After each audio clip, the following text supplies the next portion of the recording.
Dans cette exposition, tu présentes 2 nouvelles séries et une grande toile dont on reparlera plus tard. Est-ce que tu peux m'expliquer comment t'en es venu à ces 2 séries? La base de l'exposition, c'est la série de nature morte. C'est des petits formats qui présentent des emballages qui sont sur une plage à la lumière du coucher de soleil. Donc une lumière assez particulière parce que c'est un instant qui est très court, le crépuscule. Et donc sur cette toile, on voit des papillons qui butinent les emballages.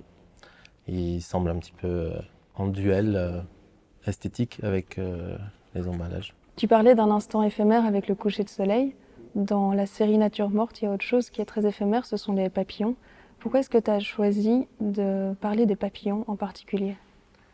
Donc j'ai choisi les papillons parce que comme les emballages ils ont une durée de vie très courte, une canette de coca ou un paquet de chips, ça va être utilisé pendant 1 minute avant d'être jeté à la poubelle. Et le papillon aussi, donc ils se retrouvent un peu avec une vie aussi courte tous les deux. Mais il y en a un qui est un peu représentant de la nature et l'autre représentant de l'industrie. Et ils semblent les deux sur le même paysage, comme s'ils étaient en relation, alors qu'en fait ils sont adversaires parce que s'il y a autant d'emballages et plus de la pollution, ça va induire la disparition des papillons. Mhm. Parce qu'au fait, c'est l'utilisation de l'emballage qui est très éphémère, mais l'emballage en tant que matière, par contre, n'est pas du tout éphémère et au contraire Non, reste non, très non. longtemps dans la nature à polluer l'environnement. Oui, voilà, c'est ça le côté qui est très absurde en fait. Dans les plastiques, c'est beaucoup de matière qui est polluante.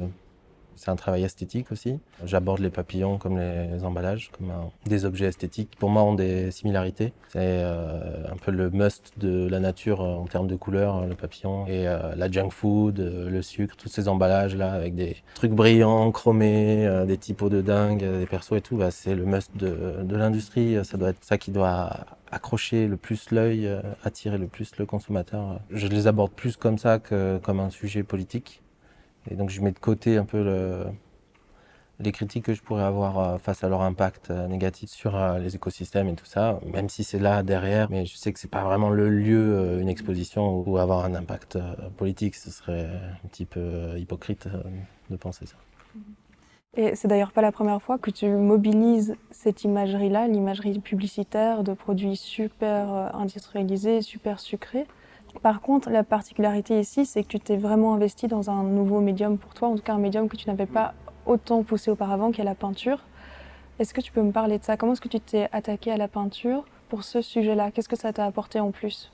La peinture, ben, ça a un aura, c'est l'aura de la main, c'est une histoire très référencée. Et les gens, quand ils voient une image qui est une peinture, voient d'abord cet objet qui a une valeur intrinsèque due à son médium. C'est une manière aussi de redonner une aura à des images qui semblent être de la publicité et qui n'ont aucune valeur pour les gens en fait. C'est des déchets, ça vaut rien, mais en fait ça prend énormément d'espace mental, énormément d'espace visuel. Et le fait de le transmuter en peinture, ça va donner une attention particulière à ça et il y a un jeu dans cette sacralisation des emballages. Parce que, en fait, enfin aussi, ce qui est marrant, c'est que tous les emballages et tous les produits sont faits par des illustrateurs, par des publicitaires qui vont faire des designs, etc., mais qui sont totalement anonymes. Il y a de ça 30 ans, c'était signé, on savait qui avait produit l'image, etc. Et moi, en fait, je me réapproprie des objets de masse qui n'ont plus vraiment de propriétaires. Malgré leur impact néfaste, il y a un truc qui m'attire, en fait, c'est que ça marche, c'est que c'est séducteur, toute cette industrie. Comment est-ce que tu sélectionnes les images que tu vas traiter? Et surtout, ce qui m'intéresse, c'est de savoir quel est leur cheminement. C'est-à-dire comment est-ce qu'elles passent d'un objet sur un rayon de supermarché à une image dans tes peintures? Par quelles épreuves tu les fais passer? Je suis collectionneur. Donc, que ce soit en Belgique ou quand je suis en déplacement, en voyage, je chine dans les grandes surfaces, dans les épiceries, partout, des emballages. J'ai un stock, une énorme collection de paquets de chips du monde entier, avec des pièces très particulières, ou des snacks, des boissons, enfin plein de trucs comme ça.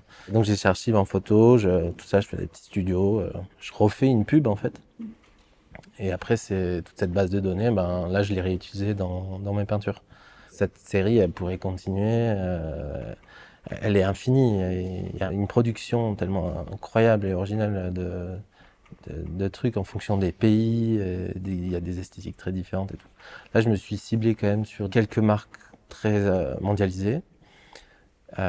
Et aussi des marques de seconde zone, donc en fait, qui sont produits par les mêmes entreprises, mais sous des noms, des shit names, quoi.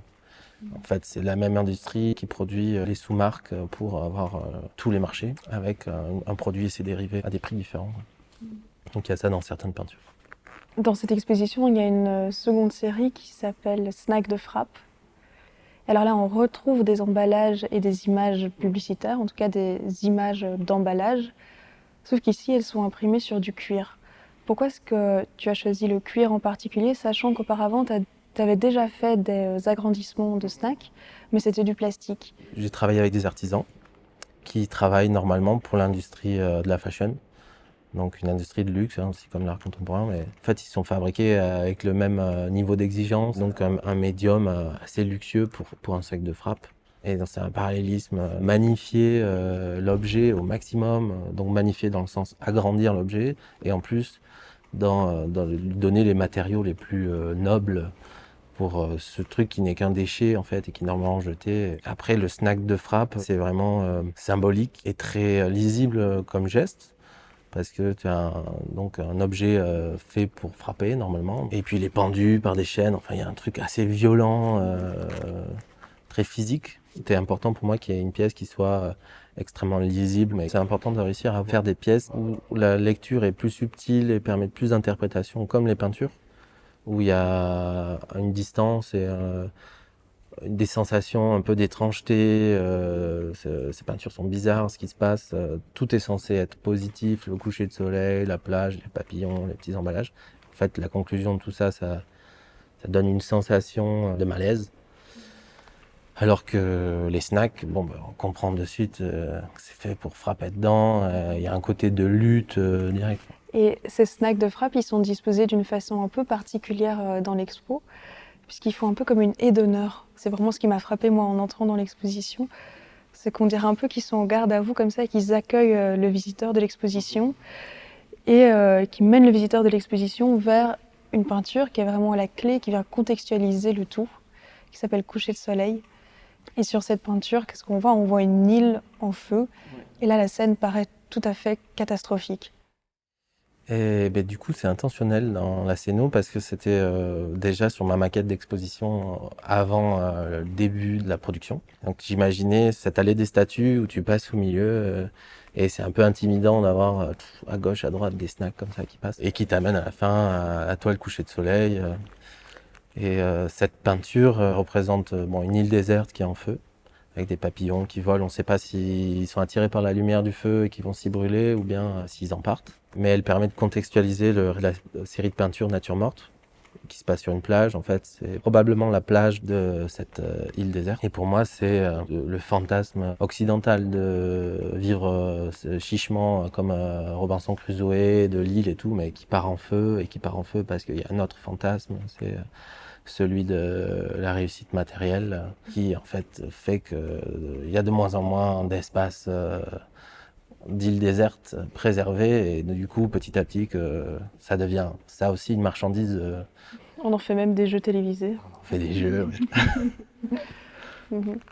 Il y a un côté quand même assez dystopique si on réunit donc cette clé de lecture là et le titre de l'exposition qui est Le soleil n'existe pas.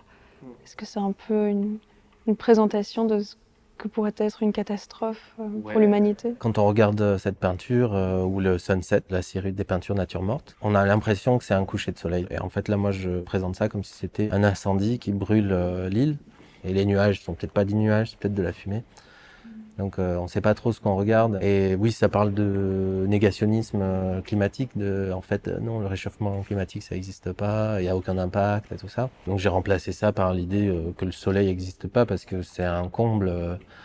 Il n'y a personne qui va oser dire que le soleil n'existe pas. Il y a plein de légendes de complots sur la Lune, sur la Terre, sur plein d'astres, mais le soleil n'est pas trop touché en fait. C'est un peu, genre, on dit bon ok ça c'est bon, lui il existe vraiment.